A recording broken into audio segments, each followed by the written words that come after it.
All right, we are back here on Content is for Closers. Back at it again. We have a very special episode for you, as I said in the intro, with Claire Sherrill. But before we get to that, Carlton, you heard the episode. What'd you think about the unique perspective she had and the energy she brings as a former teacher? Yeah, it was good. So, like you said, I shared that background with her as being a teacher for about 7 years, and that is one of the hardest things is sometimes translating what happens in a classroom um, with what you do from a day to day as a content creator, Hmm. because there's this rapport, this back and forth that happens in the classroom that sometimes you can't get when you're just publishing content. So I think it was good that she was rethinking that and kind of creating this new model within their platform for engaging people at a more didactic level. So that's another Yeah, I speaking. think the one part that stuck with me and that I really mulled over even after the conversation was Claire talked extensively. I mean, all of it was great, but extensively about how the content that they create on the platform is not necessarily advice, and it's more of this trigger for a conversation. That in the moment I was like, man, how does that work? Because as marketers, oftentimes we definitely think too transactionally, Yeah. and what she's doing is cultivating these conversations over time, which I'm sure you resonated with as a teacher from your experience. Yeah, there's this idea as content creators that we need to tell people what to do. And sometimes you need to just ask questions. It's the Socratic method. It's saying, what do you think about this? And getting some of their feedback and seeing where their brains light up at certain moments in time. The other thing I really appreciated was their use of user-generated content. We're seeing that as a trend, but the way that they're doing it, it's essentially most of the content that they produce is user-generated, and I just thought that was interesting. It seems like a wider trend that we'll probably continue to see over time. Yeah, absolutely. There's more and more platforms that are providing easier experience for that too, to create user generated content. But definitely, it's that authentic, more realistic. This is exactly how the product works or what's happening with the product, and it allows for people to trust basically the team or the product or the company more. Cool. All right, well, let's dive into it with Claire Sherrill from Top Knot app. Today's guest is Claire Sherrill, who is the co-founder of Top Knot. Top Knot is an online personal development platform designed for women and has been invested in by the likes of Backstage Capital, Homebrew, Uprising Ventures, and others. Claire's the CEO at Top Knot, and she joined to talk about the impact her background and education has had on building this startup, how to use the methods teachers have used for decades in crafting compelling content, and how Top Knot has leveraged user-generated stories to fuel their content strategy. I really enjoyed all the places we went in this conversation. I think you will too. Let's dive in with Claire Sherrill from Top Knot. All right, we've got Claire Sherrill here on the show, CEO of Top Knot and co-founder as well. Claire, thank you for joining us on Content is for Closers. I'm so excited to be here. I feel like we could take this so many different ways. We just had a pre-episode talk about running, and then that spilled somehow into football and Big Ben and the Hall of Fame and all these things. We almost started like diagramming offensive line schemes, which I got pretty excited about. So that's the next episode. Okay, that's part two. But today really that's part two. Yeah, exactly. Yeah, today I want to talk to you more about obviously what you've done, the things that you've built at Top Knot, and specifically the role that content has played in kind of why you are doing that and how you've developed it. So maybe for those who are a little bit uninitiated, could you just give us a quick sense of what Top Knot is? Yeah, I'd be delighted to. So Top Knot is a personal development club. So we've created a space intended for women and non-binary people to learn about themselves, to make plans, to take actions. There's a core activity. It's called Top Knot Time. It's this weekly 1 hour session where people explore and design in partners. It's like a ritualized space. You keep coming back to it. You make progress. And so the ultimate hope for all of our members is that they figure out what they want and they're able to make progress and move forward on that goal alongside others doing the same. Okay, cool. So is it slanted towards career, or is it broadly just what you want to do in kind of in life? Yeah, so career is actually 1/6 of the topic areas that we work within. So we call ourselves a personal development club for that reason. And it sort of is a nod to the fact that everything is intersected. And Yeah. so we look at work and wellness and play, relationships. I should have all six memorized, but Well, I'm yeah. currently working on play, so I'm like deeply in that space right now. Um, but yeah, you bring whatever topic is most exciting, whatever is top of mind. And what's interesting for me, at least, is that I find that lessons from one sort of bleed over or impact other areas of my life. But it is explicitly not just about work, Sure. and so that gives the space a different feel. That's why we're able to talk about running and football and all these other things around it. So makes sense. I I'm think so multifaceted. I think one of the things that initially, it made me be like, I need to talk to her about this was, well, first of all, I heard you on Chacho's podcast, Running in Public. Go listen to it if you haven't. Yeah. Really great episode. And so you had this career as a collegiate runner, collegiate athlete, and then went and became a teacher. And I'm just, that's a Mhm. different route from most of the tech founders, most of the people that you hear raising money today. Like, I went and taught for 3 or 4 years is not necessarily part of that playbook. How did that experience shape what you've built at Top Knot and how you think about that kind of collective person? Yeah. Well, let me start by saying, so I actually taught for 11 years, Oh, 11. because Wow. teaching is an yeah, so teaching's an utter passion. I was full time in the classroom for 5 years, but then for the following six, I actually maintained one computer science class, just because I couldn't step away fully. I just feel most alive when I'm in the classroom, and this is actually the first school year that I'm not Oh, teaching, wow. but I shall go back at some point. Yeah, so I mean, when I was in the classroom, content was really interesting because I actually taught three different courses.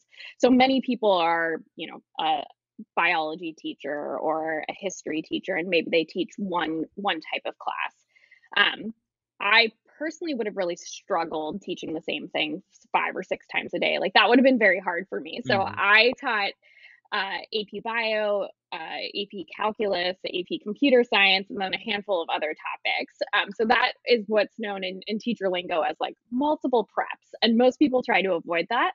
I loved it, but what it relied on me to do was get really good at structure, right? Okay. So if you think about it this way, when I was planning, I was thinking about structures for academic discourse, reading and writing protocols that could be used again and again, vocabulary acquisition strategies. And then I took content, whether it be, evolution in biology or integrals in calculus or variables in computer science, and sort of overlaid them on these structures that my students knew how to use. In fact, many of my students I actually saw 3 times a day, sort of like Wow. STEM nerd camp. um, but yeah, so then in that way, content became something that you overlaid on top of something else that was already working. Okay. That heavily influences how we think about things at Top Knot. The other thing I would say is I think a lot about audience and what the point is of what I'm putting in front of people. Hmm. So there were so I taught AP to students across the board. So I had something called an open AP policy, meaning that regardless of your quote unquote readiness, if you wanted to be there, you were invited in my classroom, which meant that many of the standard materials were actually above grade level for students in my room. And instead of like scaffolding everything with or using different content for some students as opposed to others, um, I really thought about like, well, what are all of the different ways that we could present this material such that everyone had an access point to it? Hmm. And I think about that a lot as we're putting out content. If you have a central narrative, some of it could be imagery, some of it can be conversations like this, some of it is more long form reading or writing. But there's always an entry point, and if you trust that your user or your student or whoever is the recipient of that message um, wants to learn it or has the capacity to get there, like there's a bunch of different ways, and it's incumbent on you to try to diversify Hmm. how your content actually looks. Okay. So So interesting. So I'm sure, I mean, no, yeah, it's yeah. super interesting. I have a couple like threads you mentioned in there. So first is you said scaffolding. Is that a Oh my gosh, pedagogy so I'm term? sorry. I'm so so teacher lingo-y. No, it's good. That's my bad. Yeah, so scaffolding is a teacher term that is describing of supports that you put in place in order to help students like understand content. So Okay. sometimes that means, using text below grade level. Sometimes that means Oh, I see. using reading strategies to highlight specific words, giving vocabulary sheets. But yeah, it is a support structure to get to whatever the learning goal is. So where I thought you were I'm sorry. no, it's great because where I thought it meant, and I'm curious now then how that relates, but is in the content and the marketing world, we have all these frameworks and everyone's trying to come up with Yeah. a framework to make them look like kind of like a pseudo philosopher who also can, create revenue or whatever. And I guess how has that, like, is that essentially, does that relate to then how you build frameworks or these models or scaffolding or whatever? Is that what you're creating? Is that what you're saying in TopKnot in order to help foster conversations? Because if it's that diverse, you're having all these different, Hmm. kind of how does that come together into the content? Yeah, Adam, you want a job? Because I think you figured it out. um, yeah, so we have three pillars at Top Knot. One is equity, the second is intentionality, and the third is growth. And one of the core things for equity is creating a structure that allows for a ton of different entry points. And one of the things I know from having been a teacher is that people like consistency. They like having expectations being set clearly. And so, yeah, when we built Top Knot, there was actually a version of it that was more content heavy. It was like, here are some lessons. This is what awareness is. This is what acknowledging backslide looks like. And so that was like a very content heavy approach.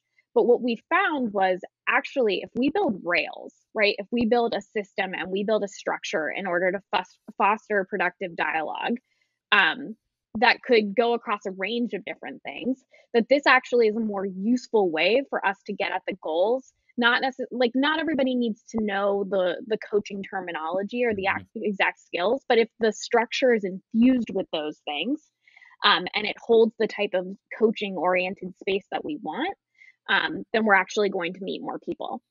So yeah, Very cool. that's exactly, you hit the nail on the head. Yeah, it's And I think that's fascinating. what makes us different. Yeah, it's such a unique because you have that background from education where a lot of people would probably go too quickly to execution or to like here's what you need to know, and you're able to provide that depth. I think in one of the articles I read and preparing for this, obviously I have to do deep research into Claire, and I saw you did an article or an interview with Cultura magazine, I think it was, and you talked Yeah, about the idea of like you were over just advice. Like I'm sick of advice. yeah, I'm tired. So how do you coach your mentors or to the point you just made about putting the rails in place in order to yeah. foster conversations that are past just like, the normal life advice that might come from something like this? Yeah, so let me start by just breaking down why I'm over advised. Yeah, that's great. And this is back to teaching. It's so central to who I am. I'm not going to escape it. But uh you know, if we took advice to extreme, right? We could have everyone just sit in front of TED Talks, listen to, 5, 10, 20 of them, and like poof, you'd have it figured out.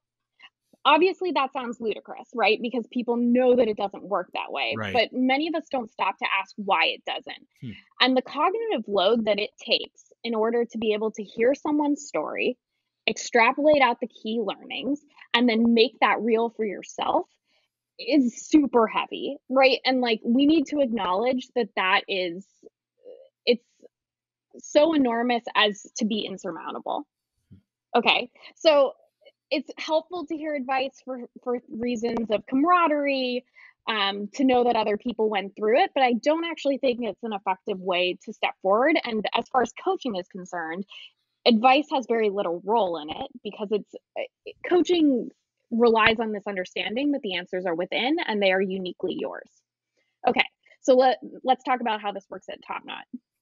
So there is no place for advice because the structure doesn't have any time or space to allow for it. You are able to share where you are with your thinking, and then your partner is actually provided powerful questions that are created by our coaches, and they are disseminated through the platform. And those are the questions that come up. You are being deeply listened to and heard. Those people are reflecting back things that they heard you say, or reading between the lines, or what struck them. but there's never a place for you to say, oh, and the last time I did it, blah blah blah, whatever that was. Or actually, I think a gap that people don't recognize in their own way, that when they're just being supportive with their friends, is instead of asking things that are open ended and truly just creating a span of opportunity for the person. So, for example, like, well, what could you do, right? Like, what are the options in front of you? They'll say things like, have you talked to your boss? That's actually a really limiting question, because it narrows out a whole range of possibilities, and that question probably comes from a good place, but it also probably comes from your lived experience. Right.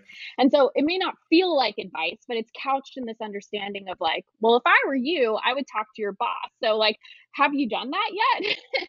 um, yeah, so I think, this is very different than people who are out there saying like, you should live life this way, or this is what worked for me. It just doesn't really have a place. And we are predicated under this understanding that most people don't have a learning focused space that's for themselves, and that they're being deeply heard. And so that in and of itself is both catalytic and revolutionary. Yeah, that's Yeah, awesome. I don't want to like say wisdom isn't important, but I want to say definitively that advice and wisdom is like equally for the person giving it, and it may not have the intention that you put it out in the world for. Yeah. Well, I think it's a broader problem too, which you sort of talked about at the beginning, where a lot of the content that we're making today, although it's being distributed through these, dual rail systems like social media or whatever, the content itself is a one-way narrative. It's my experience, or it's my playbook, or it's my framework, to go back to that. And it sounds like what you've done is kind of flip that and made it this user generated, or student generated, or whatever it is. Yeah. Experience. And I wish there was more, and maybe it's just more top knots for different audiences, but I wish there was more ways to do that in content, rather than just have, because the other thing is just overwhelm. I think so many, I shouldn't say this because it's what we do, but it's like, there's so many podcasts, there's so many audiobooks, there's so many. And so obviously you have to be aggressive in selecting and figuring out what works for you and what's helpful. But you all help folks do that in a way that's not just, I don't know. It's really unique. How do you see that? I know we're going to get to the brainstorm a little bit, but have you seen other content avenues or channels that can do that well, help, that introspection?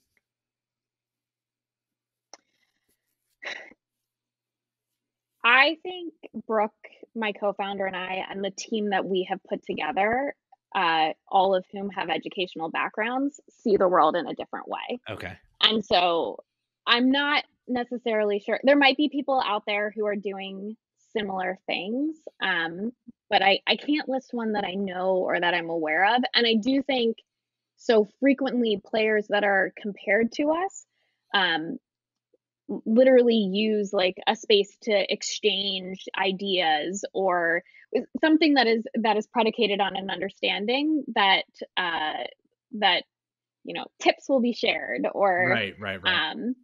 yeah it takes a certain amount of patience, and it takes a certain amount of trust in yourself to believe that you're going to uncover these things. And it does take time. It's not like an overnight thing. It's not like, oh yes, I just got the best Medium article and now I know exactly what I'm going to do, or so and so sent me their PDF, or like I got this Excel spreadsheet and boom, out comes the answer. Like we are selling like a process, and I'm acutely aware of that, and I understand why many others sort of shy away from this route, because you know we frequently look at wellness related things and like habit trackers and things that are like, oh my gosh, you're on fire, you've done so many. There's never that in the Top Knot world, because it's just not actually a thing. The more effort you put in, the more you see out. But evaluation and progress can be hard to measure in something that is so subjective and so much about like your own experience. So yeah, to your question, like, I'm not sure who else is creating these introspective spaces. There are clearly friend groups and Right. discussions and, like, spaces out there that are cultivating super meaningful dialogue, and we identify really strongly with those spaces. Um, but yeah, no, I think we're trying to change the game for consumer, I love that. and particularly for just putting power back into your hands to figure out what you want in a way that actually is about you. Yeah. I'm getting echoes of we had Ruben Harris on recently with Career Karma, and some of He's the yeah. like, some of the education piece there. And then we had the head of Yeah, trust community for trusted health. Her name is Nicole Warshower, and some of the community yeah, elements from that. But I think the user centeredness of it is unique and something that I want to spend more time thinking about. But with as it relates yeah. to Top Knot, so I know another I can't remember where I got this, but somewhere on the internet you talked about how LinkedIn was integral for you getting early signups, Yeah. an initial wait list. Maybe talk a little bit about how that happened or anything else that helped you kind of in the early stages build momentum. Yeah, so LinkedIn was definitely the most helpful of social platforms, from the jump. And I think, even to your question at the beginning, like, is this about work? And we're like, no, it's not just about work. Yeah. But I think work is pretty visceral for a lot of people. And designing their life and what they want around work feels like a necessary, right? And so, yes, I think a lot of people who are oriented in that space, um, were like more attracted to picking up this work and to joining the club. Um, there's also this piece where we are really intentional about the choices we make, and we are in a constant conversation about our relationship with social media overall. Mm. You know, like Instagram or TikTok does not feel like a very intentional use of time for us Mm-hmm. personally, and so it's hard for us to invest in those platforms in a way that feels genuine to who we are as a company. And so, like, that is a constant conversation that we have internally about how we want to utilize tools like that. Our blog is massive, and we, we probably sometimes I feel like I work at a magazine just because I keep on putting out stuff, and like we've highlighted so many incredible individuals, and I think that that's really just on brand for us um, because it's an opportunity to explain things fully. We definitely share for anybody who is writing on our blog, like, allow yourself to be messy. This is about process. There doesn't have to be an ending with like a bow tied up on it. So we were trying to create a space that is different. Also, like, our blog, for example, never lists, well, never is an unfair statement. Our blog allows people to identify however they see fit. So it doesn't necessarily say like their job title at whatever company. Sure, It's sure, sure. it's more like whatever. Yeah, so like we try to live those things out. Um, And is that ultimately, are those the channels that you enjoy? It sounds like some of that is like you enjoy them personally, so you're better at them. I think, well, certainly there's a reason why we don't really have a presence on like a TikTok or something, because that is not where I'm personally spending my time. I'm probably missing out, but um it's interesting. I took my first week off of work, and I realized that I should do this way more frequently. But in a long time last October, and I put my phone away, and I didn't check my email, and I didn't check any social platforms. And when I came back, the only one I was really interested in was Twitter. Hmm. And it was a fascinating, like, other ones are starting to feel like a slog to me. And so maybe it is actually just a reflection of the fact that, um, actually, let me give Medium its due. Okay, you like me. Yeah. And let me give all of, I subscribe to all journalism.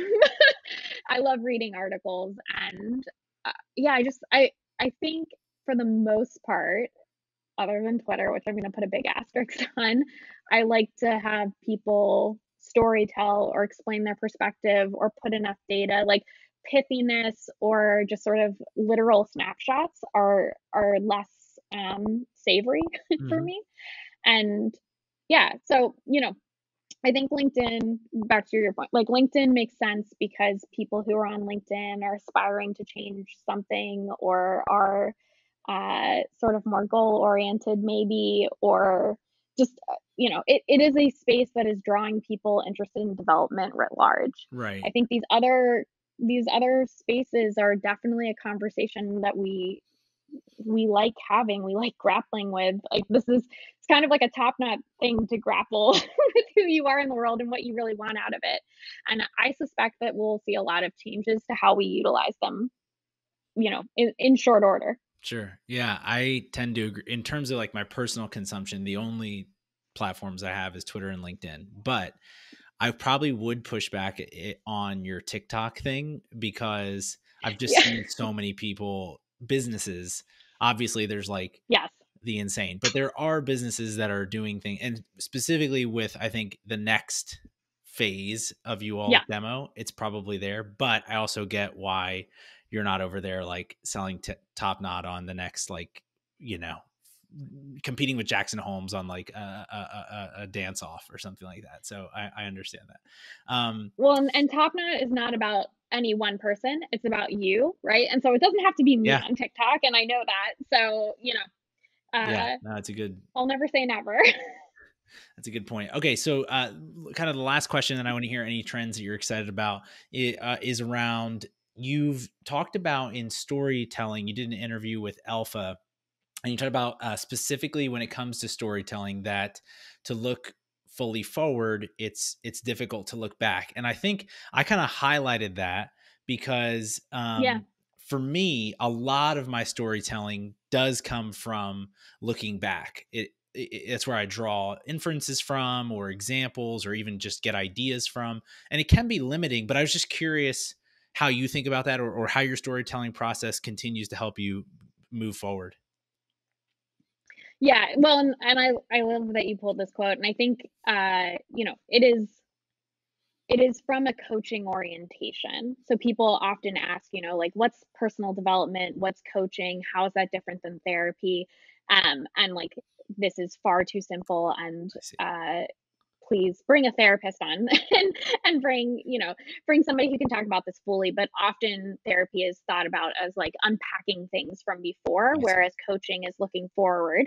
And, you know, a lot of the stories that we tell ourselves, oftentimes it can be self-limiting, if we are trying to move forward, to dwell too much on what we've historically done, because it doesn't necessarily have to be that way. Mm-hmm. I think, outside of the coaching context, your past is really interesting, and actually in coaching as well, unpacking that. There's oftentimes when I'm working with my coach that, she's asking me what childhood Claire would want in this circumstance, and those can be really poignant moments. But yeah, it's an interesting framing, Mm-hmm. just to push yourself, right? Yeah. Like, if things didn't have to be impacted by everything that preceded it, what sort of opportunities are opened up?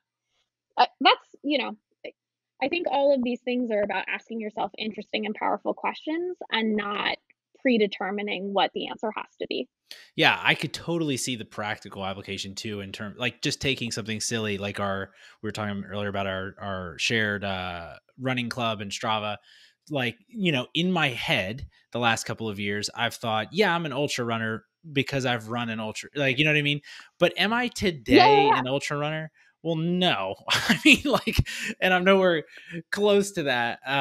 But in my head, I was relying on maybe those past, things as sort of that identity. I think that's sort of what you're referring to as well, right? Like, just because you did something or you have done something, that shouldn't limit what your potential is, obviously. Moving forward, you can build Yeah, on and that, but or because you haven't done something. yeah, right, true. And that's probably my stick hand off to Ruben, right? And career karma. Like, this is where we are. We are in this space of like deeply trusting that people can make of themselves what they want. And we all are kind of going at this in different avenues. But like, when you were like, oh, this reminds me of Ruben. Yeah. Yes. we There's so much in common in just like how much confidence we have in you. Cool. This has been great. I am curious, before I let you go, aside from all of the famous Hall of Fame retirings that are happening right now in the NFL, what are some of the trends? What are some of the potential ideas that you have coming into the end. We're at the end of January 2022 for the rest of this year that you're just really excited about? Yeah, I'm really excited about user generated rich content. And what I mean by that is people sharing their stories in a way that feels like consistent and like kind of low lift, but like gives you a sense of who they are. I think Glossier does this super well with their top shelfie, which is people like describing their makeup routine, but like, you know, famous people do it and like average users do it. I love that concept of just like a plug and play way for members or people in your community to be able to share something rich. I also think, you know, there's a push towards authenticity on social platforms. And I'm not sure that the ones that exist can be totally reformed, although maybe this is actually where TikTok steps in. I'm really interested in this platform and friends who created it called Own Trail, which allows for people to put their journeys out there in an authentic way. But I just think sharing more of your real self. Yeah. You said Own Trail. And then, yeah. Own Trail. Okay. Yeah. And then I think ultimately I'm interested in seeing how like the metaverse conversation plays out in 2022. Back to my love of long form journalism. There was like a recent article in the New York Times about this couple that got married in the metaverse and like people who own property in the metaverse. And my instinct is I just recoil. Like there's nothing that sounds exciting or that I want to do. And yet I know like offices are moving and avatar. Yeah. Anyway, I want to sit with my own skepticism and just see how other people have that playing out. But yeah, it's definitely something I want to develop a better opinion about in 2022 because I might just go straight up pen and paper.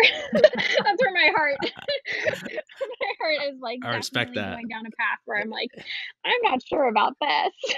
I respect that. I have some thoughts to share, or I have some resources, I should say, to share maybe after this. But I do see where, to what you're talking about earlier about the transparency, I think that's where there could be a connection to the metaverse specifically. You know, there could be, in theory, although everything is like fake in the metaverse, the way even though everything is like fake, quote unquote, digital, whatever, in theory, you can't fake actions or behaviors as much because it's all tied to a public blockchain of some kind, you know? Yeah. So anyway, I'm also pretty curious there. And I'll definitely buy the, it sounds like we could just announce this right now, the coming Top Knot NFT that will be for sale. I'll definitely be minting that. Oh boy. I'm going to bring that back to my team today and they're going to be not pleased that that's the next direction, but you know, promises made, promises kept. That's right. Well, Claire, thank you so much for joining us. Thanks for sharing all of your thoughts. And before we let you go, where can people catch up with you if they want to keep track of what you're doing? Yeah, well, thank you for having me. This was delightful. I'm glad to initiate a larger audience into the world of teacher lingo. Sorry about that. No, it was helpful. You can find me at, my personal handle is at CKL Shorall, which is SHORALL. And then Top Knot's handles are all at with Top Knot or at withtopknot.com. Cool. We'll share all that in the show notes below and catch up with you soon.